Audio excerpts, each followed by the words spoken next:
이강인이 속해 있는 파리 생제르맹이 구단 선수단 가치 세계 순위에서 무려 2위를 기록하며 화제입니다. 영국 데일리 메일은 글로벌 통계업체 풋볼 벤치마크의 보고서를 인용해 세계 클럽 선수단 가치 순위를 공개했는데요. 1위는 맨시티입니다. 지난 해에 비해 선수단 가치가 9% 상승했습니다. 선수단 가치는 14억 1,400만 유로 2조 530억 원으로 드러났습니다. 세계 클럽 중 2조 원이 넘은 유일한 팀입니다. 엘링 홀란드, 케빈 더 브라위너, 필 포든 등 세계 최고의 선수를 보유한 데 이어 지난 여름 이적 시장에서 요슈코 그바르디올, 제레미 도쿠, 마테우스 누네스, 마테오 코바시치 등을 영입하며 선수단 가치를 높였습니다. 맨시티는 지난 여름 이적 시장에서 이적료로 총 2억 1,100만 파운드 약 3,570억 원을 썼습니다. 이어 공동 2위에 프랑스 거한 파리 생제르맹과 스페인 명가 레알 마드리드가 이름을 올렸습니다. PSG는 지난 여름 이적 시장에서 이강인을 비롯해 곤살로 하무스, 우스만 덴벨레, 마르코 아센시오, 리카 에르난데스 등 많은 선수들을 영입했습니다. PSG는 15% 상승했습니다.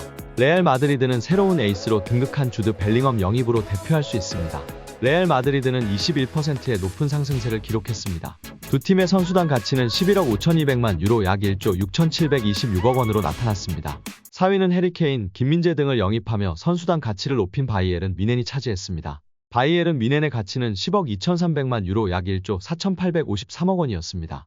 5위는 바르셀로나입니다. 10억 500만 유로 약 1조 4,591억 원의 가치를 보유한 것으로 드러났습니다. 전 세계 클럽 중 선수단 가치로 순위를 매겼고 그중 2위를 기록한 정말 빅클럽에서 인정받고 있는 우리 이강인 선수가 자랑스럽습니다.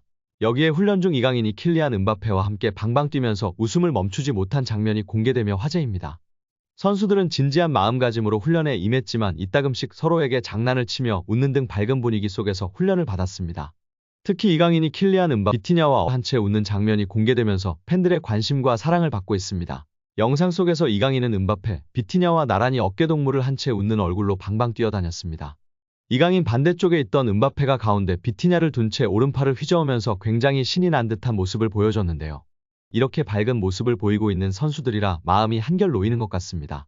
PSG 핵심 멤버인 은바페와 비티냐와 즐겁게 훈련을 받는 모습을 보고 국내 축구 팬들은 이강인의 친화력과 선수단 내 입지를 다시 한번 확인했습니다.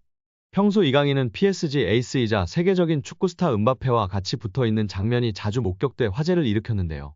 두 선수의 절친한 관계는 경기장에서도 긍정적인 영향을 끼쳤습니다. 이강인은 지난 10월 브레스트와의 리그 1 10라운드 원정 경기에서 환상적인 패스로 은바페의 득점을 도우면서 리그 첫 공격 포인트를 올렸습니다. 은바페도 이강인이 리그 데뷔골을 터뜨리는데 도움을 줬는데요.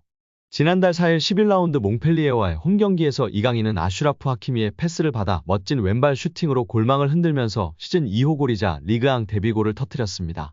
이때 은바페는 하키미의 패스를 뒤로 흘리면서 이강인이 슈팅을 할 수 있게끔 상황을 만들어줘서 화제가 되기도 했습니다. 최근 파리 생제르맹 소식통 PSG 토크는 이강인은 리오넬 메시와 네이마르를 대신해 새로운 마케팅 아이콘으로 떠올랐다고 조명했습니다.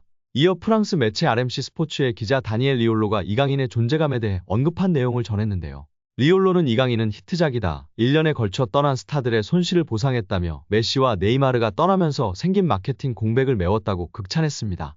PSG 팬사이트 카날 서포터스는 이강인의 시작은 시간이 좀 걸렸다. 아시안게임에 출전 후 자신감을 가지고 돌아왔다고 언급했습니다. 이어 이강인은 PSG의 하이브리드다. 점점 더 중요한 선수가 되고 있다. 플레이메이커 역할을 수행하는 중이며 득점도 선보인다고 극찬했습니다. 파리 생제르맹과 바르셀로나의 공통점은 무엇일까? 바로 젊은 자원들의 신선함입니다. PSG는 11일 새벽 4시 프랑스 파리에 위치한 파르크 데 프랭스에서 열리는 챔스 8강 1차전에서 바르셀로나를 상대할 예정입니다. 스페인 매체가 PSG와 바르셀로나의 선수 명단을 집중적으로 분석하며 화제입니다. 스페인 스포르트는 바르셀로나는 신념과 상황의 영향으로 유소년 아카데미를 설립하고 투자하기로 결정했습니다. 그리고 그 결정은 옳은 선택이었음이 증명되고 있습니다. 지난 시즌의 라민 야말과 올 시즌 파우 쿠바르시의 등장으로 바르셀로나는 향후 수년간 최고 수준의 측면 공격수와 센터백을 확보했습니다. 하지만 선수단의 신선함을 불어넣은 것은 바르셀로나뿐만이 아닙니다. 놀랍게도 PSG의 평균 연령은 더 낮습니다. PSG의 경우는 막대한 비용을 들여서 이루어낸 성과다라고 전했습니다. 매체의 분석은 사실입니다. 중동 자본을 앞세워 슈퍼스타들을 영입하는 데 집중했던 PSG는 지난 시즌을 기점으로 젊고 유망한 자원들에게 투자하기 시작했습니다. 루카스 베랄도, 비티냐, 마누엘 우가르테, 브래들리 바르콜라, 곤살로 하무스 등이 그 대표적인 예시입니다. 이강인도 빼놓을 수 없는데요. 지난 시즌 약팀 마요르카에서 압도적인 활약을 펼치며 팀을 중위권까지 끌어올린 이강인은 올 시즌을 앞두고 PSG의 선택을 받았습니다. 20대 초중반의 선수들에게 팀의 미래를 맡기기로 결정한 PSG는 이강인과 무려 5년 계약을 맺으며 미래를 약속했습니다. 스포르트 역시 이러한 부분들을 주목했습니다. 매체는 PSG 선수단은 UCL 8강 진출팀 중 평균 연령이 가장 어린데요. 바르셀로나는 평균 나이 24.4세의 PSG에 이은 두 번째입니다. 베랄두, 워렌 자이르 에메리, 바르콜라는 PSG의 현재이자 미래입니다. 또한 PSG에는 이강인, 콜로 무아니, 우가르테, 비티냐와 같은 체력과 재능이 돋보이는 다른 젊은 선수들도 많이 있다. 라고 보도했습니다. 그러면서 PSG와 바르셀로나, 매우 다른 두 구단이지만 같은 동기를 가지고 있다. 바로 권력을 쥐고 있는 어린 선수들이다라고 덧붙였습니다. 한마디로 이번 바르셀로나와 파리 생제르맹의 경기는 승부를 바꿀 수 있는 음바페 등 핵심 선수들의 활약도 중요하겠지만 팀의 미래이자 현재인 이강인과 같은 선수들의 활약 여부에 따라 승패가 바뀔 수 있다고 본 것입니다. 챔스 8강이라는 매우 중요한 경기에서 파리의 왕자 이강인 선수의 맹활약을 기대하고 응원하겠습니다. 여기에 프랑스 현지 110만 대형 축구 유튜버가 이강인 선수에 대해 소신 발언을 하며 화제입니다. 그는 경기 후 이강인 선수를 향해 이렇게 평가했는데요. 이강인 선수는 오른쪽에서 뛰기보다는 중앙에서 뛰는 것이 더 좋아 보여. 이강인은 덴벨레처럼 저돌적이고 빠르지 않아. 경기 템포를 조절하고 운영하는 것이 강점인 선수야. 드리블로 상대를 제치기도 하고 멈춰 서기도 하고 패스를 주고 받으면서 공간을 창출하는 그런 선수 말이야. 이런 것들로 경기 흐름을 가져오는 선수야. 덴벨레처럼 속도로 상대를 제치는 것이 아닌 기술로 제치는 선수야. 그래서 사이드보다는 중앙에서 뛰는 것이 좋을 것 같아.